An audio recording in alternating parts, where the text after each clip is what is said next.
which from our birth over and around us lies. Lord of all, to thee we raise this our hymn of grateful praise. Lord of all, to thee we raise this our hymn of grateful praise. The earth is filled with your glory.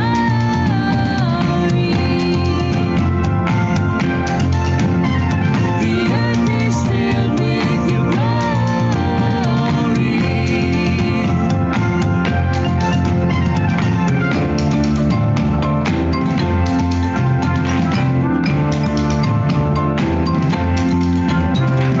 For the wonder of each hour, of the day and of the night, hill and vale and tree and flower, sun and moon and stars of light.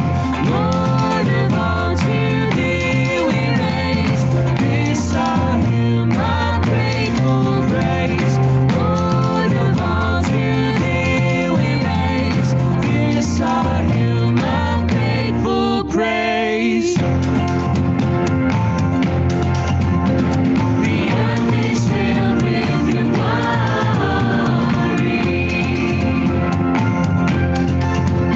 The earth is filled with your glory.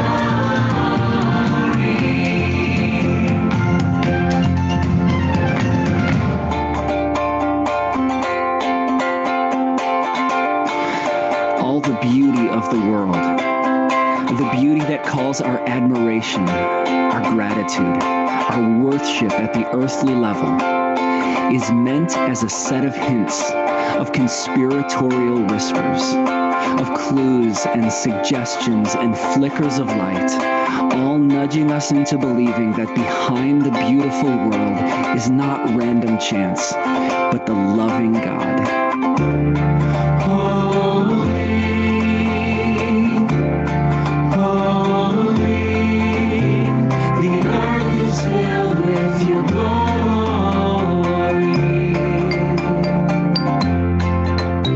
The earth is filled with your glory.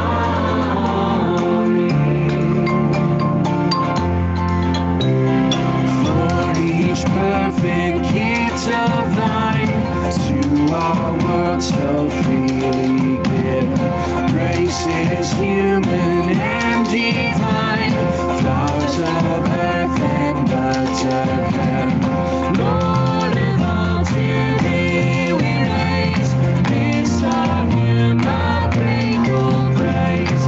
Lord of all, to thee we raise this our hymn of grateful praise. The earth is filled with your glory.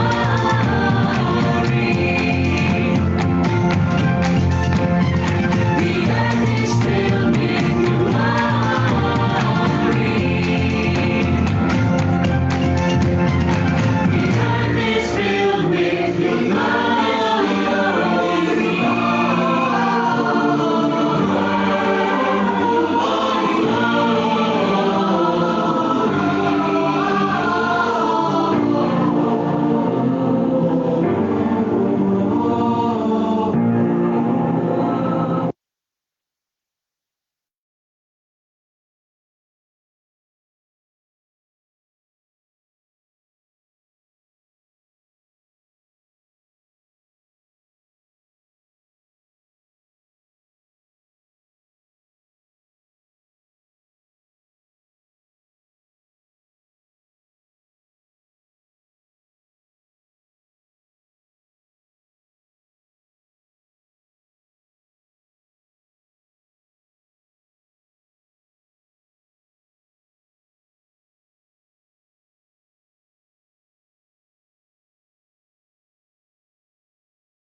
And look at that, I had sound set in a different way.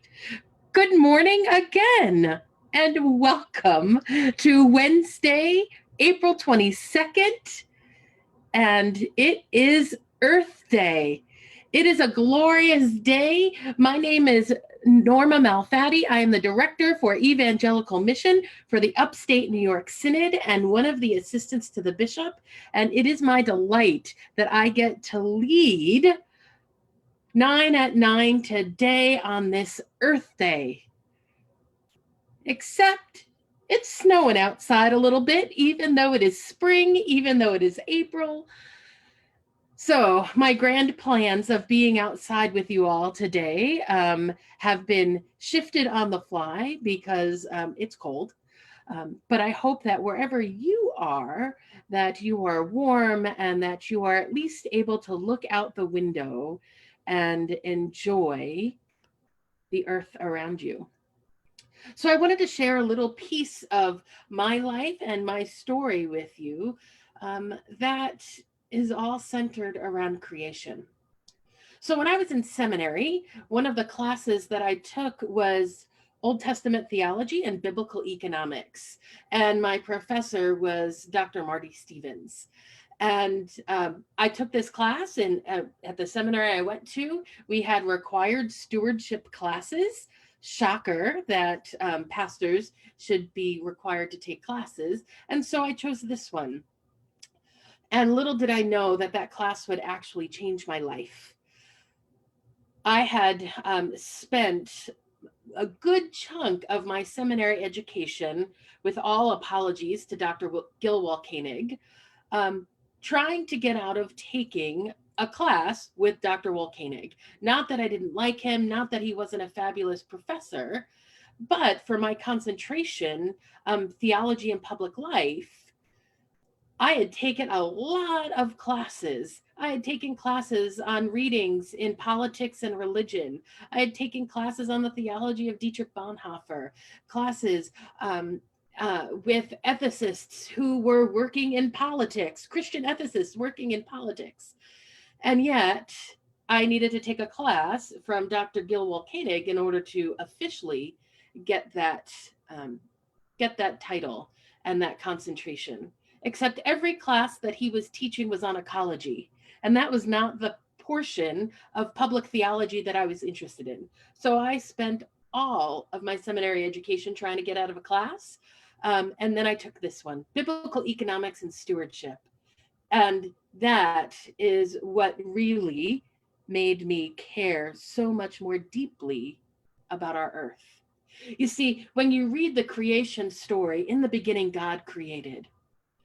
God created, and it was good.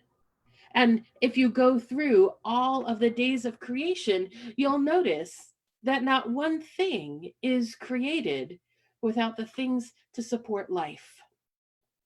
So the sun and the moon, the waters were separated. Then God introduced plants and vegetation so that they would have the sunlight that's needed, for the whole photosynthesis process, and water that they could take up from the ground where they could plant deep roots.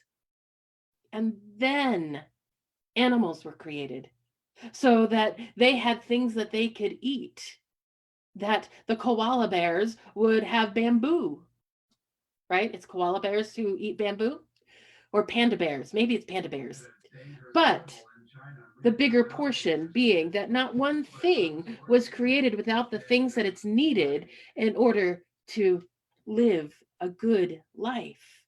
Humanity was created not until all the other things that were created. And yet, even in that, God said, "You shall eat the seed-bearing plants, and everything else will be for the rest of creation to eat." You see, in the creation story, the way that God set things up was that we would have this mutual and caring relationship with the earth, that we would get to eat all the plants that could reproduce, and others, the bears and the birds and the fish in the sea, they would also have the plants that they needed to eat. And it wasn't until that moment that I then became a vegetarian.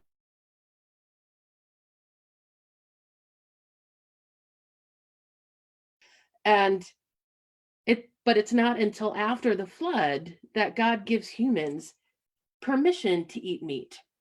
And so it really had me thinking, what is it about creation that has set us up to um, for the ways in which we are called to care for the earth, care for animals, care for plants, care for the air? And it was then that I realized that I needed to take a deeper look about where I got my meat from. How were animals being cared for? Now, you need to know that this was after serving a year in Nebraska. So I got to see a lot of cattle.